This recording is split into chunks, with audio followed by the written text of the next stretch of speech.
Don't forget to like the video, share your thoughts or story in the comments, and subscribe to our latest stories. Before I start, tell me where you're watching me from. I wonder which cities and towns will join me in this memory that will follow me for years. When I first moved into this quiet neighborhood, I thought I'd found peace. The streets were lined with old oak trees, their branches arching like arms offering shelter. Most of the neighbors kept to themselves, polite nods, quick smiles, the occasional wave when bringing in groceries. But then there was Daniel. He lived right across the street, in the pale blue house with the white shutters that always looked freshly painted. He seemed friendly enough, the kind of man who made sure everyone saw him helping, always ready to carry someone's trash bins or trim a stray hedge. You know the type, always smiling, always asking how you're doing, yet somehow, it never felt entirely sincere. The first time we met, I was unpacking boxes on the porch. He came over with a pitcher of lemonade and said, "New faces deserve a proper welcome." I thanked him, and we talked for a while.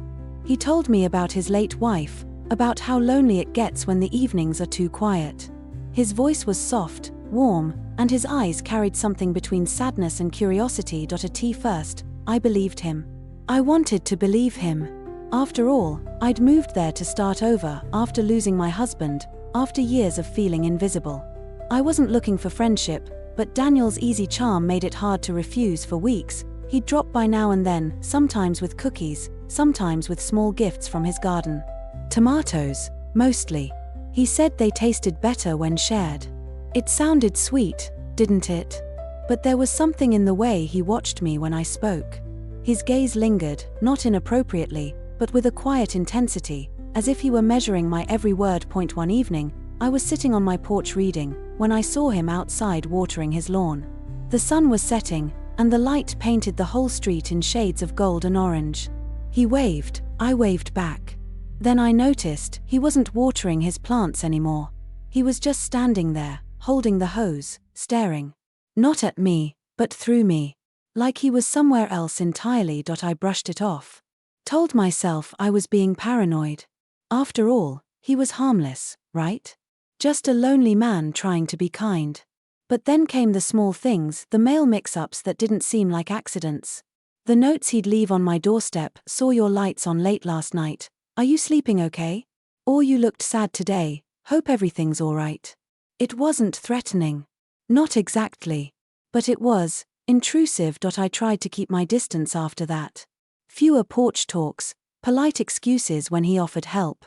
And yet, every time I pulled into the driveway, he was there trimming his bushes, sweeping his walkway, pretending not to notice me while doing exactly that. One afternoon, I was in my backyard hanging laundry when I heard rustling behind the fence. At first, I thought it was just the wind. But then I heard his voice, low, talking to someone. Except there was no one there. I froze. His words were faint, but I caught a few. My name. And something about how she doesn't see it yet. I remember my heart racing. I quietly went back inside, locked the doors, and sat by the window. He was there again, this time in his yard, looking straight at my house. Smiling. That evening, I decided to confront him, gently, without accusation. I walked over, told him I'd heard him talking earlier. His smile didn't fade. He said, "You must have misunderstood. I was talking to my dog." Except, I'd never seen a dog. Not once. After that, I started paying attention. To the way his curtains would shift just as I passed by. To how his porch light turned on whenever I stepped outside after dark. One night, I found a note under my doormat. No name, no signature. Just 4 words, "You see me now." I didn't tell anyone. I didn't want to seem dramatic or paranoid. I know how people can be, especially with women my age. They think we overthink everything. But something in me knew, this wasn't just neighborly concern. It was control disguised as care, and yet, a strange part of me didn't feel fear, it felt sorrow. Because I realized Daniel wasn't dangerous in the way I'd first thought. He was lonely, yes. But more than that, he was desperate to be seen, just like I once was. I didn't confront him again. Instead, I started to talk to him less and less. I'd wave, smile politely, and go about my day. It took weeks, but the notes stopped coming. The stares became less frequent. Still, there was one last moment I'll never forget. One morning, I woke up to find a small pot of blooming daisies on my porch. No note this time. Just the flowers, bright, beautiful, and alive, and for the first time, I didn't feel uneasy. I felt peace. Because maybe he finally understood what I had all along: kindness doesn't need to be watched or proven. It just needs to be given and let go. But that was only the beginning. What came next would show me who Daniel really was, and how easily appearances can deceive even the kindest hearts. After the daisies appeared on my porch, I felt a strange shift inside me. For days, Daniel didn't show up at my door. No more notes, no more unexpected visits. It was as if he had vanished from my daily life, retreating back into his blue house across the street. I should have felt relieved, and in a way, I did, but there was also an emptiness I hadn't anticipated. The kind you feel when a chapter closes, even if it wasn't a good one. The neighborhood itself seemed to hold its breath. Autumn had begun to show its colors, turning the oak trees into blazing towers of red and gold. The mornings were cool, the air crisp, and the smell of fallen leaves drifted through my open kitchen window. It was during one of these mornings, as I sat sipping my coffee, that I noticed something unusual. Daniel's curtains were drawn, not just one or two, but all of them. His car sat in the driveway, but there was no movement. I went about my day, folding laundry, making calls, but my mind kept circling back to that silent blue house. Maybe he'd left town, I thought. Or maybe something had happened. As much as I'd wanted space from him, I couldn't ignore the worry tugging at me. I'd lost enough people in my life to know how absence can sometimes mean more than privacy. That evening, I decided to take a walk. The streetlights were already on, casting long pools of amber across the pavement. My shoes crunched against the fallen leaves as I made my way past his house. The windows glowed faintly from within, but the rest of the house was still. I stopped for a moment, my heart thumping with a strange mix of curiosity and guilt. I told myself I'd just glance, nothing more. As I stood there, I caught a flicker of movement through one of the upstairs windows, a shadow crossing slowly, then stopping. My instinct told me to leave, to walk back home and forget I'd seen anything. But another part of me, the part that still believed in second chances, wouldn't let go. The next morning, I baked a small batch of muffins. Nothing fancy, just blueberry. I thought about how he'd always been the one bringing things to me, never the other way around. I figured maybe it was my turn to extend a hand, if only to check that he was all right. I walked across the street, the plate of muffins warm under my hands. When I rang the bell, there was no answer. I tried again. After a moment, the door creaked open, just a few inches, and Daniel's face appeared. He looked different, thinner somehow, his eyes dull, his smile faint but forced. "Hi," I said softly. "I hadn't seen you in a while. Thought you might like these." I held out the plate. He hesitated, then opened the door a little wider. The house smelled of dust and old coffee. He took the plate from me without meeting my eyes. "Thank you," he murmured. "That's kind of you." I stood there, unsure of what to say next. The silence stretched between us like a rope pulled too tight. Finally, he spoke. "I didn't mean to make you uncomfortable," he said quietly. "I know I did. I don't have anyone else to talk to." Something in his voice, the rawness of it, caught me off guard. I'd been expecting denial, maybe even defensiveness, but not this. It was like watching a mask slip. "I know," I replied, my voice steady but gentle. "And I understand. But sometimes, Daniel, being kind means giving someone space too." He nodded, his gaze dropping to the floor. For a moment, he seemed smaller, like a boy caught doing something wrong but not fully understanding why. Then he said, "I've been thinking about leaving. About moving closer to my sister. I don't think I belong here anymore." I didn't know what to say. Part of me was relieved, for my own peace, yes, but also for him. Maybe a fresh start was what he needed, just as I had once needed mine. Before I left, he handed me back the plate, his hands trembling slightly. "Thank you," he said again. "For the muffins. For not shutting the door completely." As I walked back home, the evening air felt heavier somehow. I realized that for all the unease he had caused me, Daniel wasn't the villain I had built in my mind. He was a man adrift, reaching out clumsily, trying to find connection in the only ways he knew. That night, as I sat on my porch, I looked across at the blue house. The curtains were still drawn, but a single light burned in the upstairs window. I wondered what he was thinking, what he was planning, and whether he would really leave. Something told me the story between us wasn't over yet. The daisies, the notes, the silence, they were all pieces of something deeper. And as much as I wanted to believe I had seen through him completely, I wasn't sure I had. Not yet, because sometimes, people aren't just who they pretend to be. Sometimes, they're more complicated, broken, and quietly searching for the same things we all are: a place to belong, someone to understand them. And as I sat there, the cool breeze brushing against my face, I realized I wasn't just thinking about Daniel anymore. I was thinking about myself too, about how easy it is to misread kindness, to confuse loneliness for threat, and to forget that we all wear masks when we're afraid to be seen. But soon, I would find out what Daniel was truly hiding and why it had nothing to do with what I thought. A week passed after our last conversation.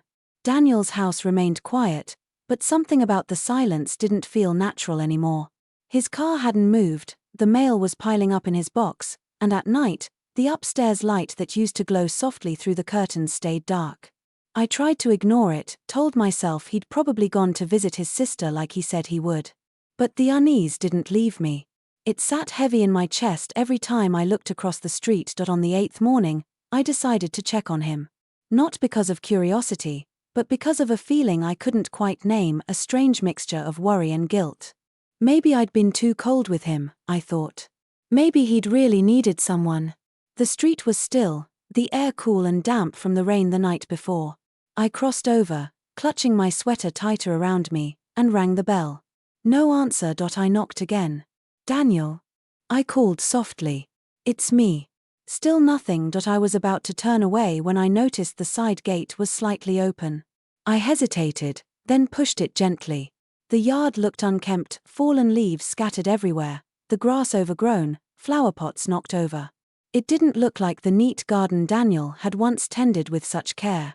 That's when I heard it, a faint sound coming from the back porch, like something shifting. "Daniel?" I tried again, stepping cautiously closer. He was sitting there in an old wooden chair, hunched forward, his hands clasped tightly together. He looked thinner than I remembered, and his face was pale. But he was alive. When he lifted his head, I saw the exhaustion in his eyes. "You shouldn't have come," he said quietly. I froze. "I was worried," I replied, keeping my voice calm. "You haven't been out in days." He gave a weak smile. "I know. I've been trying to figure things out." For a long moment, neither of us spoke. The wind rustled through the trees, scattering dry leaves between us. Then he took a deep breath and said, "I didn't tell you everything." My stomach tightened. "About what?" He looked toward his garden, the place where he'd once planted those bright daisies. "About my wife," he said. "You remember I told you she passed away?" That was true. But not the whole truth. I felt the air leave my lungs. "What do you mean?" He ran a hand over his face. "She didn't just pass away. She left. Walked out one day and never came back. No note, no goodbye.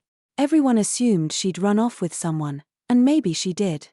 But for years, I told people she died because it was easier than saying I'd been abandoned." His voice trembled, and suddenly, he didn't look like the watchful neighbor I'd once feared. He looked broken, like a man trying to carry too much history in too small a space. "I started watching people," he continued, his eyes meeting mine. "Not to bother them, but to understand. To figure out what I'd missed. I thought if I could see how others lived, how they spoke, cared, laughed, maybe I'd see what went wrong with us." I didn't know what to say. Part of me wanted to walk away, but another part couldn't. Because for the first time, I saw Daniel not as a man pretending to be friendly, but as someone lost in his own regret. He looked down again. "When you moved here, you reminded me of her. Not because of how you look, but the way you kept to yourself, the way you carried your sadness quietly. It made me feel like maybe I could understand it this time. Maybe fix it somehow." The words sank deep. I thought of the notes, the glances, the flowers, all the things that had made me uneasy. They weren't acts of intrusion, not entirely. They were attempts, misguided and desperate, to rebuild something he'd lost. "Daniel," I said gently, "you can't fix the past by holding on to strangers." He nodded, tears welling in his eyes. I know that now. I just didn't know how to let go. We sat there for a long time, in silence. The kind of silence that holds both pain and peace. I wanted to be angry, but I couldn't. There was too much humanity in his confession, too much truth in his brokenness. Finally, I said, maybe it's time to forgive yourself. He looked at me, almost startled. Forgive myself. For not being able to stop her from leaving, I said softly. And for not knowing how to start living again. His shoulders trembled. Then, for the first time since I'd known him, he let out a quiet, unguarded laugh. You sound like her, he whispered. She used to say things like that. I smiled faintly. Maybe that's why you noticed me. When I left his house that day, I felt something shift, not just in him, but in me. Because I realized I'd been doing the same thing, in a different way. Hiding behind routines, behind safe distances, pretending to be fine when I wasn't. That night, I sat by my window and looked at his blue house again. A single light flickered in the upstairs room. This time, it didn't feel ominous. It felt human, like the faint heartbeat of someone finding their way back, but I didn't know then that his story and mine were about to intertwine even more deeply. Because the very next morning, something happened that would test everything I thought I understood about trust, forgiveness, and what it really means to see through someone. The morning after that conversation with Daniel, the neighborhood woke to an unusual stillness. No birds, no passing cars, not even the faint hum of lawnmowers that usually broke the quiet. It was early, too early for visitors, when a knock echoed through my house. 3 slow, deliberate taps. I opened the door to find the mail carrier standing there, holding a small brown envelope. This was dropped in your box, he said. No return address. I thanked him, closed the door, and stared at the envelope for a moment before opening it. Inside was a single folded sheet of paper. Daniel's handwriting. I recognized it instantly. Thank you, it read. For seeing me as I am, not as what I seemed to be. By the time you read this, I'll be gone, not far, just away from here. I've left you something. Look under the oak tree. I felt my heart race as I walked outside, barefoot, the morning dew cold against my skin. The oak tree stood tall at the edge of my yard, its roots twisting deep into the earth. I crouched down and brushed aside the fallen leaves. There, beneath a small stone, was a weathered wooden box. Inside the box were photographs, old, faded ones, of Daniel and his wife. They were young, laughing, standing beside a lake, her arm looped through his. Beneath them was a small note, written in the same trembling hand. She never left because of me. She left because she was sick. I couldn't accept it then. I thought she'd abandoned me. But I found her letters last week. She tried to tell me, I just couldn't see through my anger. My hands shook as I read. The pieces began to fit together: his isolation, his obsession with understanding others, his longing to see kindness where it had once lived. He wasn't pretending to be friendly to deceive anyone. He was pretending because he didn't know how to be anything else anymore. I stood there for a long time, the box pressed against my chest, until the sun rose higher, washing the street in pale light. Then I noticed something: his car was gone. The blue house across the street looked empty. Windows open, curtains swaying in the wind, as if the house itself was exhaling for the first time in years. Over the next few days, people noticed his absence. Some said he'd finally gone to live near family. Others assumed he'd sold the house quietly. No one asked me, though. Maybe they thought I wouldn't know. Maybe they saw something in my eyes that told them I'd already said goodbye in my own way. But it didn't end there. About a week later, a package arrived at my doorstep. Inside was a framed photograph, one of the daisies he'd left me that morning long ago, captured in soft light, their petals open wide. On the back, in small letters, it said, "We grow again when we are seen." I don't know how he found my mailing address after leaving, or where he'd gone. But the photograph hangs in my hallway now. I see it every morning when I leave for work, and every night before I go to bed. It reminds me that sometimes the people who confuse or unsettle us aren't trying to harm us, they're trying, clumsily and painfully, to heal. A few months passed. The blue house was eventually sold to a young couple. They painted it white, filled the garden with new flowers, and laughter returned to the street. But sometimes, when the evening light hits the windows just right, I imagine Daniel sitting there again, quiet, thoughtful, watching the world with that same searching gaze, and in a way, I think is still here. Not haunting, not lingering, but existing in the lesson he left behind, that not all kindness is perfect, not all friendship looks the way we expect it to. Some people simply reach out the only way they know how, hoping someone will finally understand. That's what I saw through him. Not pretense. Not deception. Just a man trying to find his way back to himself. And if you've ever met someone who seemed hard to understand, maybe you'll think of Daniel too, and remember that behind every guarded smile, there's a story waiting to be seen, because sometimes, the people we see through are the ones who teach us how to truly look.